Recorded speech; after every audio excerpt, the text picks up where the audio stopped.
নমস্কাৰ।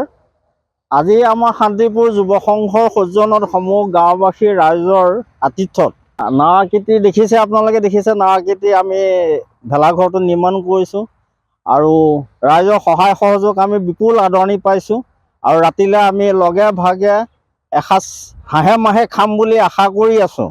এতিয়া হাঁহ কটাই হাঁহ কাটি আছে, মুৰ্গী কটাই মুৰ্গী কাটি আছে, খাহী আহি আছে। সকলো আহক, আমি আনন্দৰে যাতে ফূৰ্তি ফাৰ্তিৰে কোনো হাই কাজিয়া নোহোৱাকৈ আমি যেন দিনটো আৰু ৰাতিটো পাৰ কৰিব পাৰোঁ তাৰে কামনা কৰিলোঁ। ধন্যবাদ। এইবাৰ আমাৰ প্ৰথম শান্তিপুৰ গাঁৱৰ যুৱ সংঘৰ সহযোগত প্ৰথমবাৰলৈ আমাৰ এই জাহাজ আকৃতিৰ আমি ভেলাঘৰ ভাগ নিৰ্মাণ কৰিছোঁ।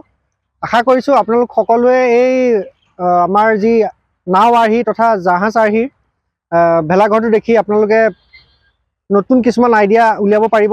তাৰোপৰি আমাৰ এই ভেলাঘৰ ভাগত আজি সন্ধিয়া পুথি পঢ়িব আৰু দ্বিতীয়তে আমাৰ প্ৰসাদ বিতৰণ হ'ব আৰু কাইলৈ পুৱা 8:30 বজাত ইয়াৰ নাম গোৱা হ'ব জুই অগ্নি পূজা কৰি আৰু তাৰপিছত দহন হ'ব। আমি একেলগ হৈ পেলাই এসাঁজ খাম বুলি আজি আপোনাৰ যুঁজা চলি আছে আৰু শেষত মই সকলোকে ভোগালী বিহুৰ আন্তৰিক শুভকামনা জ্ঞাপন কৰিছোঁ। নমস্কাৰ। আজি আমাৰ শান্তিপুৰ যুৱ সংঘৰ সৌজন্যত সমূহ গাঁওবাসী ৰাইজৰ আতিথ্যত নাৱাকৃতি দেখিছে, আপোনালোকে দেখিছে নাৱাকৃতি আমি ভেলাঘৰটো নিৰ্মাণ কৰিছোঁ আৰু ৰাইজৰ সহায় সহযোগ আমি বিপুল আদৰণি পাইছোঁ আৰু ৰাতিলৈ আমি লগে ভাগে এসাঁজ হাঁহে মাহে খাম বুলি আশা কৰি আছোঁ। এতিয়া হাঁহ কটাই হাঁহ কাটি আছে, মুৰ্গী কটাই মুৰ্গী কাটি আছে, খাহী আহি আছে। সকলো আহক, আমি আনন্দৰে যাতে ফূৰ্তি ফাৰ্তিৰে কোনো হাই কাজিয়া নোহোৱাকৈ আমি যেন দিনটো আৰু ৰাতিটো পাৰ কৰিব পাৰোঁ তাৰে কামনা কৰিলোঁ। ধন্যবাদ।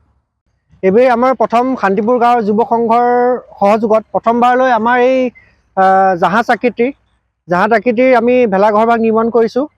আশা কৰিছোঁ আপোনালোক সকলোৱে এই আমাৰ যি নাও আৰ্হি তথা জাহাজ আৰ্হিৰ ভেলাঘৰটো দেখি আপোনালোকে নতুন কিছুমান আইডিয়া উলিয়াব পাৰিব।